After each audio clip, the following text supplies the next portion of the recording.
Your homework from the last video was to pay attention to your self-talk. If you notice that you criticize yourself a lot or have self-limiting beliefs, I hope you came up with good things to tell yourself instead. This is so important. If you have hoarding issues, you understand how available storage space is limited. The same goes for headspace. I tell myself good things to fill my headspace with positive thoughts, because if I'm not deliberate about doing that, then negative thoughts from myself or others or the nonstop news feed will take up that precious space. And those negative thoughts will affect how I see things, my decision making, and how I feel about myself. It's also important to tell myself good things every day. Even though I've been feeling much better about myself these past several months, I know that when I stop telling myself positive things, I can revert to old habits of self-criticism. Think of it like brushing your teeth. You brush your teeth every day to keep your breath fresh and teeth healthy. If you stop brushing your teeth, your breath will get funky and your teeth will decay. I shared how every morning when I first wake up, I do a few minutes of focused deep breathing. Then, while my eyes are still closed, I rub my palms together, place them over my heart, and tell myself positive things like, I matter, I'm here for a reason, I love myself. We're building a daisy chain of things to start each day on a positive note before even getting out of bed. So far, we've got deep breathing and positive self-talk. I hope you'll do this every morning. I also write positive affirmations in my journal. In the beginning, that felt even weirder to me than saying them out loud. I was super self-conscious about writing them down because I couldn't help but think, what if someone reads this? But I reminded myself of what Marissa Peer said. What you think about you matters more than what other people think about you. Plus, I'm sure I've written way more embarrassing stuff in my journal than positive affirmations. In an earlier video, I mentioned how I unearthed my old fountain pens and how writing with them is literally forcing me to lighten up and go with the flow. Because with fountain pens, less pressure is better. You want the nib to glide across the page, so I'm learning to slow down and relax my grip as I write. Did you know that handwriting fully engages your brain, calms the body and nerves, slows down mental aging, eases depression and anxiety, and stimulates the brain, especially writing in cursive? Yesterday, I had one of those days where so many things felt like a struggle, even small things. I had the whole day free to get stuff done, and I felt like I squandered it because I didn't accomplish as much as I had hoped. And I could feel those thoughts of self-doubt and hopelessness starting to creep in. But I pushed through on what I could. I did laundry, worked on ideas for these videos, changed the litter box, dumped some things from my refrigerator that were starting to look like science experiments, cleared and cleaned my kitchen sink, and ran the dishwasher. So this morning, after doing my deep breathing, I told myself, I'm proud of myself for getting through yesterday and not just throwing in the towel. My tendency is to focus on all the things I didn't accomplish instead of what I did. Walking into the kitchen with an empty, clean sink felt especially good this morning because it was a visual reminder to me that today is a new day with a clean slate. Yesterday doesn't matter anymore. In the previous video, I mentioned Kristin Neff's book, Self-Compassion.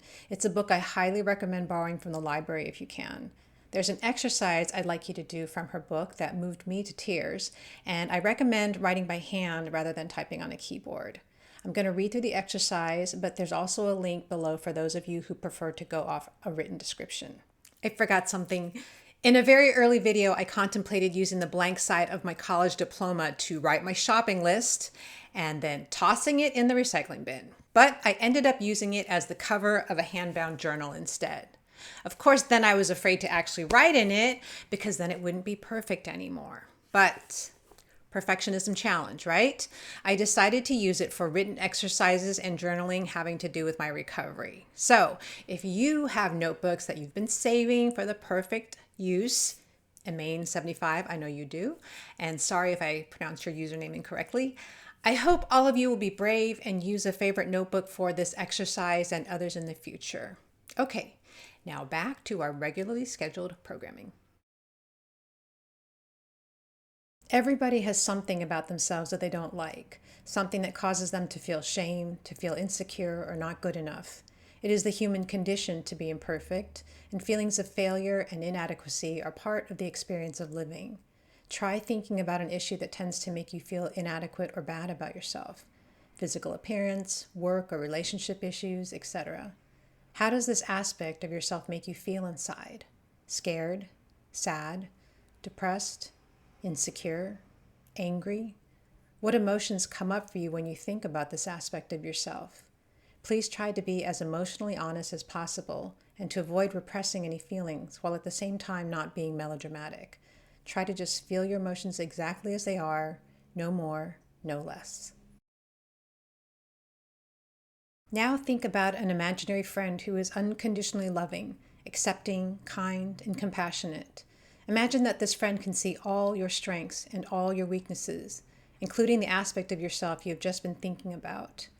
Reflect upon what this friend feels toward you and how you are loved and accepted exactly as you are with all your very human imperfections. This friend recognizes the limits of human nature and is kind and forgiving toward you. In his or her great wisdom, this friend understands your life history and the millions of things that have happened in your life to create you as you are in this moment. Your particular inadequacy is connected to so many things you didn't necessarily choose: your genes, your family history, life circumstances, things that were outside of your control. Write a letter to yourself from the perspective of this imaginary friend, focusing on the perceived inadequacy you tend to judge yourself for. What would this friend say to you about your flaw from the perspective of unlimited compassion? How would this friend convey the deep compassion he or she feels for you, especially for the discomfort you feel when you judge yourself so harshly? What would this friend write in order to remind you that you are only human, that all people have both strengths and weaknesses? And if you think this friend would suggest possible changes you should make, how would these suggestions embody feelings of unconditional understanding and compassion?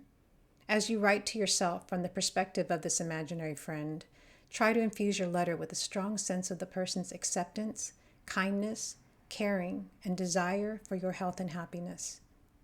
After writing the letter, put it down for a little while. Then come back and read it again, really letting the words sink in. Feel the compassion as it pours into you, soothing and comforting you like a cool breeze on a hot day. Love, connection, and acceptance are your birthright. To claim them, you need only look within yourself. I'm going to end here and just let you experience your letter.